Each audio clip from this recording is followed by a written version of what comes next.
साथीहरु, आजको यस भिडियोमा म तपाईहरुलाई छिचमिराको बारेमा जानकारी दिनेछु। छिचमिरा एक धमिरा भन्दा पनि हुन्छ। धमिराले आफ्नो घर बनाउँछ। जब बर्खा सुरु हुन्छ, त्यसपछि धमिराको घरबाट छिचमिराको जन्म हुन्छ। त्यसबेला वर्षाको पानीले धमिराको घरको भित्तो भत्काउन खोज्दछ, तर उसले घर बनाउँदा माटोको पत्र नै पत्र राखेर बनाएको हुन्छ। यसरी माटोको पत्र राख्दा उसले भित्तोमा पिसाब मिसाएको हुन्छ।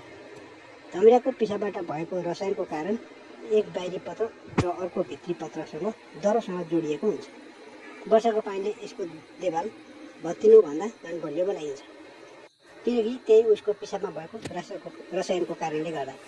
त्यसैले गर्दा वर्षायामको पानी धमिराका लागि वरदान बन्नेछ।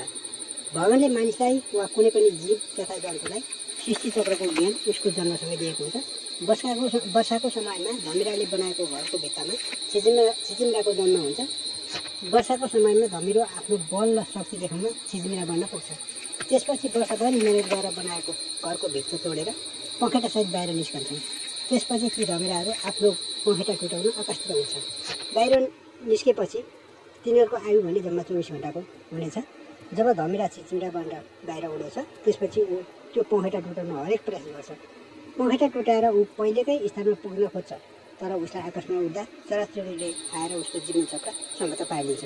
त्यस्तै पखेटा टुटाएर भुइँमा खसे कमिला वा अन्य जीवको शिकार बनेर अस्तित्व नै नष्ट गर्दछन्।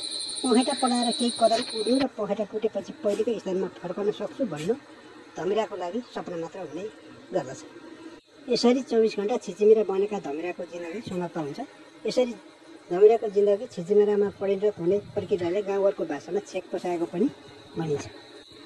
यसरी पानीको वर्षासँगै छिचमिरा निस्कनु भनेको जमिनको माटो पाक्नु हो। यसरी छिचमिरा निस्किएपछि जब जमिन खेती गर्ने बेला वा बाली लगाउन योग्य भयो भन्ने सङ्केत पनि हो। यो नियमित चक्र हो। बाली लगाउनको लागि ठुलो आकाशे वर्षापछि जमिनबाट छिचमिरा बाहिर आउँछन्। यसरी छिचमिरा बाहिर निस्कँदा गाउँघरमा 2 सङ्केत दिएको पाइन्छ। त्यसमध्ये पहिलो सङ्केत खडेरी पर्ने हुन्छ र बाली लगाउन नपाइने हुन्छ। त्यस्तै खडेरी परेर लामो समयसम्म खेती गर्न पाइँदैन। लामो खडेरी पर्ने बेला सेतो छिचमिराको उत्पन्न हुन्छ। अर्को सङ्केत छ ठुलो दर्जनी पानी पर्ने वा भीषण वर्षा हुन्छ। त्यस्तो बेला कालो छिचमिराको जन्म हुन्छ, जुन जमिनबाट बाहिर देखा पर्दछ। पानीको वर्षापछि जमिनमा निस्किएका छिचमिरा जमिन बाहिर निस्केर उज्यालो भएको ठाउँतिर जान्छन् भने कोही आकाशतिर उड्छन्। धमिराबाट छिचमिरा बनेका जमिनबाट बाहिर उड्ने अनि पखेटा टुटाउने र फेरि धमिराले बनाएकै घरमा फर्कने आशासहित, तर उनीहरू उड्दा उड्दै कसैको शिकार बन्न पुग्छन्। कोही भने पखेटा टुटाएर भुइँमा खसेका धमिराकै घरतिर फर्कन खोज्दछन्, तर उनीहरू धमिराको घरसम्म नपुगी बाटोमै कसैको शिकार बन्न पुग्दछन्। हरेक वर्ष धमिराले रङ र रूप बदल्छ। जब धमिराले रङ र रूप बदल्छ, त्यसपछि उसको संस्कार भुल्छ। जब धमिराले आफ्नो रूप र रङ बदल्छ, त्यसपछि छिचमिरा बन्न जिउमा पखेटा हाल्छ। त्यसपछि त्यहाँ भएका सासाना अवशेष तर छिचमिरा बन्न नसकेका धमिराले दुःख पाउँछन्, किनकि पखेटा पलाएका धमिराले सासाना धमिरालाई थिचोमिचो गर्छन्। पखेटा पलाएका धमिरा रूपका छिचमिरा 24 घण्टासम्म मात्र बाँच्ने हुँदा त्यस बेलासम्म सासाना धमिरा ठुला छिचमिराको यातना सहेर नै बस्छन्। छिचमिरा नबनेका धमिराले घर बनाउँदा देवालमा पिसाब फेरेको हुन्छ। वर्षाको समयमा त झन् उसले भित्तोमा पिसाब छर्कने गर्दछ।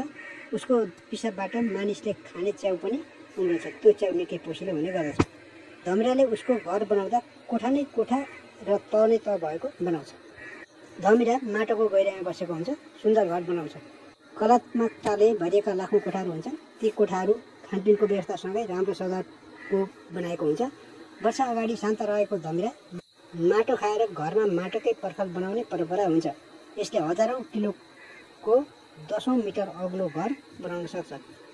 साथीहरू, कस्तो लाग्यो छिचमिरा सम्बन्धी भिडियो? यस्तै जानकारी लिनुलाई अथवा यस भिडियोलाई अरूसम्म पुर्याउनको लागि सेयर पनि गरिदिनु होला। हस्त बिदा हुन्छु। नमस्कार।